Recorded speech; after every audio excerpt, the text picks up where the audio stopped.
To produce 1 pound of coffee beans, farmers need to harvest more than 1,500 of these cherries.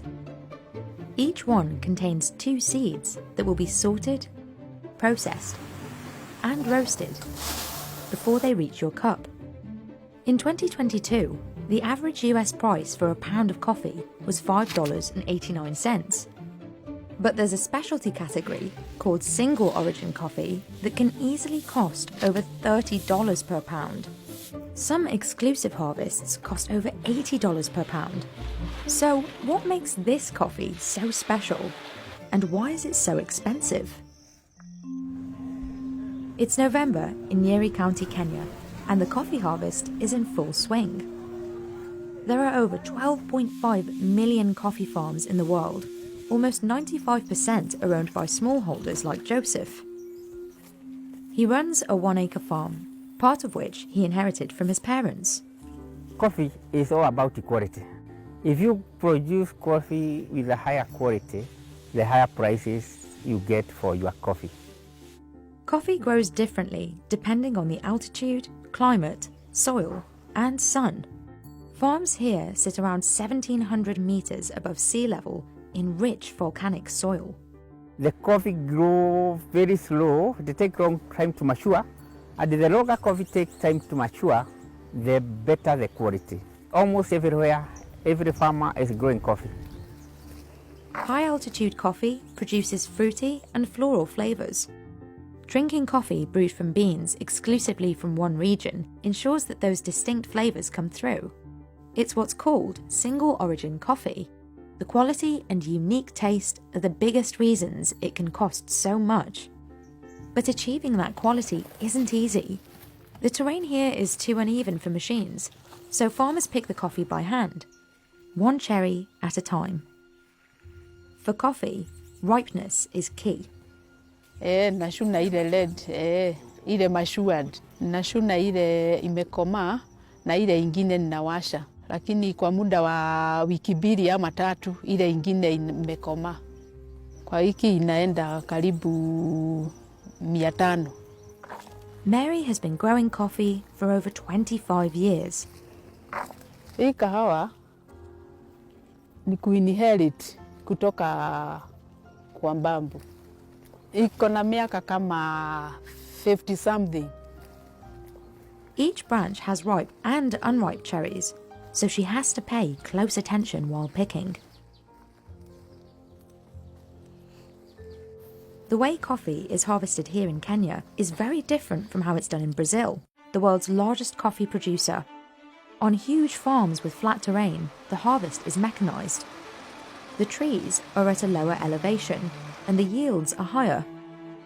Mechanized production is more efficient, but this efficiency can hurt quality control. When the whole tree is picked at once, ripe and unripe cherries are lumped together. This is commodity coffee, destined for mass production and industrial use. Its price is low and volatile. The highest quality coffee is called specialty coffee. This coffee has unique attributes that expert tasters, called Q graders, rate the highest. Single origin coffee is often rated at the highest end of specialty coffee because of its distinct flavours. Both specialty coffee and a lot of commodity coffee come from the same plant, Coffea arabica, but not all Arabica coffee is created equal. This can of ground coffee is 100% Arabica. It costs around $8 a pound. In 2022, a single origin coffee grown in Panama sold for over $6,000 a pound at auction, also 100% Arabica. The better the flavour and the smaller the harvest, the more expensive the coffee. Back at Mary's farm, there's still work to be done. After harvesting, workers sort the cherries to weed out any defects. These negatively impact the flavour and lower the price of the coffee. But they need to work quickly. Processing coffee soon after harvest is key to maintaining its quality.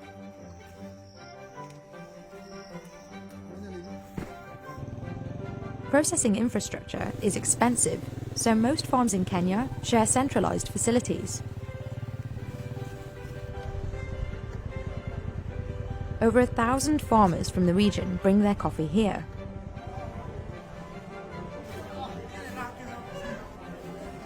Each processing method has a different impact on taste, but they all have the same end goal: separate the seed from the fruit. These are the 5 stages of coffee processing: the red cherry, the wet parchment, dry parchment, green coffee, and roasted coffee beans. This is the washed process. It's the most common way to process coffee in Kenya. After weighing and inspecting the coffee, workers remove the outer skin in a process called depulping. Then they place it in fermentation tanks where it rests for 12 to 14 hours. Fermentation breaks down the mucilage, the sticky inner layer of the fruit, so it can be washed away.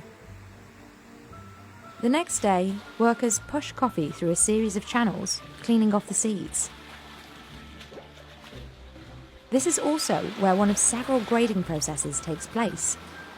Workers separate lower quality, less dense beans, which float to the surface. Even though these beans sell for less, they still provide important income to producers.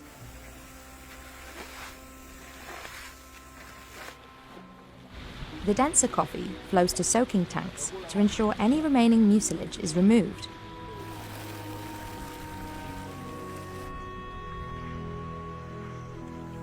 Once the seed is free, the coffee flows out of the tanks and onto drying tables.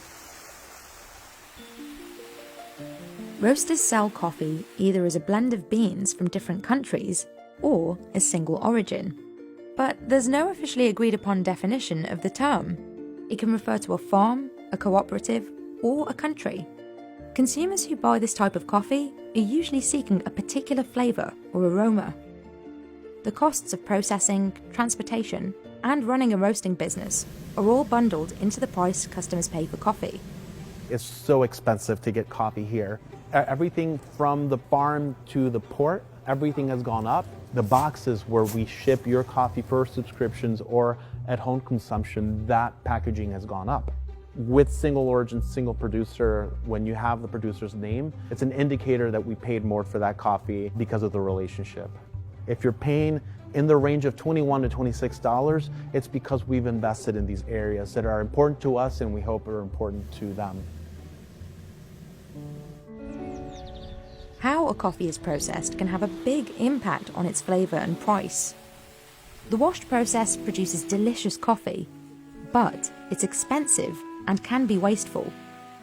We use a lot of water, and there is a main challenge is how to dispose that wastewater. But we are trying to work on it by recycling the water we are using. After spreading out the coffee, workers move it to a clean set of tables, where they continuously turn it by hand. This coffee takes around 14 days to reach a desired moisture content of 11 to 12%. The goal is uniform beans free of defects. Coffee at this stage is called parchment coffee because of the paper-like layer of material that surrounds the seed.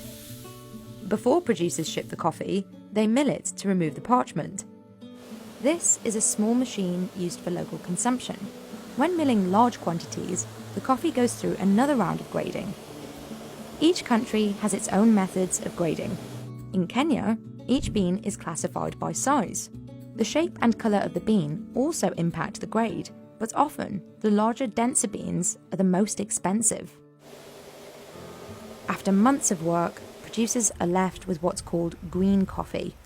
This is the product that will be exported and roasted in consuming countries. But this is also when the process becomes more opaque.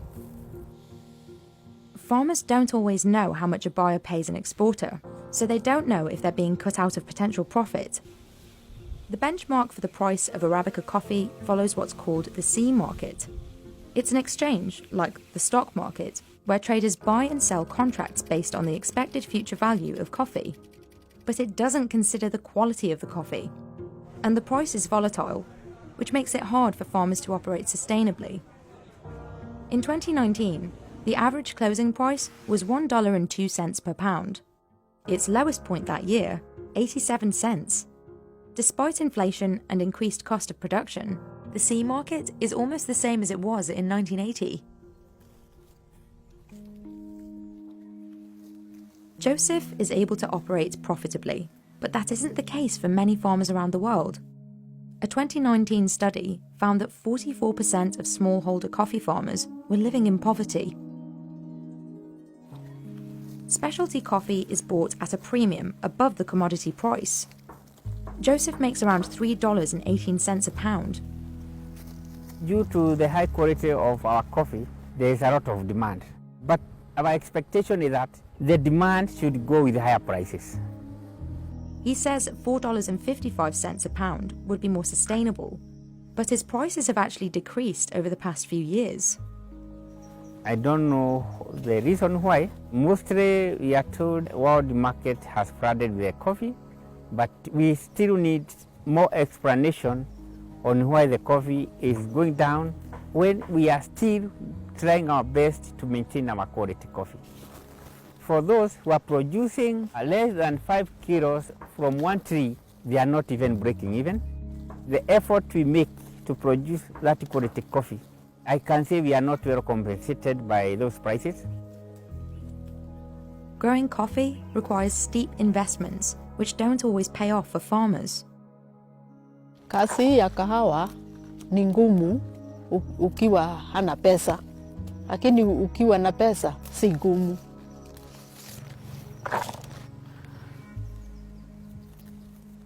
Many roasters in the industry are working towards direct trade partnerships that benefit the coffee producer. I'm looking to do two things, source high quality coffees, but also establish year-over-year relationships. Some roasters also publish the prices they pay for green coffee, but the level of transparency varies. We as roasters need to do our job to educate consumers as to the difference between a product from Colombia that's sourced fairly, that's sourced with full transparency, and a product of Colombia that has no traceability and is cheap. If it's cheap coffee, that means that somebody in the supply chain is not making it, and chances are it's going to be the producer. They're the ones that lost. At retail, coffee from this region of Kenya has sold for $22.50 for a 12-ounce bag. That's over 9 times what the farmers are paid. But just comparing those two numbers doesn't tell the whole story. Even when producers are paid a premium, there will always be a markup between coffee cherries and roasted coffee. Roasters typically pay more for single origin coffee, but there's no definitive premium. The real truth of it is that you can buy coffee at commodity pricing that actually meets specialty standards. For so long, the market has been so low and then the quality has been so high that producers need to sell their coffee. They need to earn a living, because if they're not earning enough to cover the cost of production, not earning enough to just meet the minimum requirements to have a decent way of life, they're going to be edged out. That is what's happening all over the world. Many throughout the specialty coffee industry are working towards more transparency, better pay for producers, and more access to research and best practices. Ultimately, when coffee prices are low, the producers are the ones hurt the most.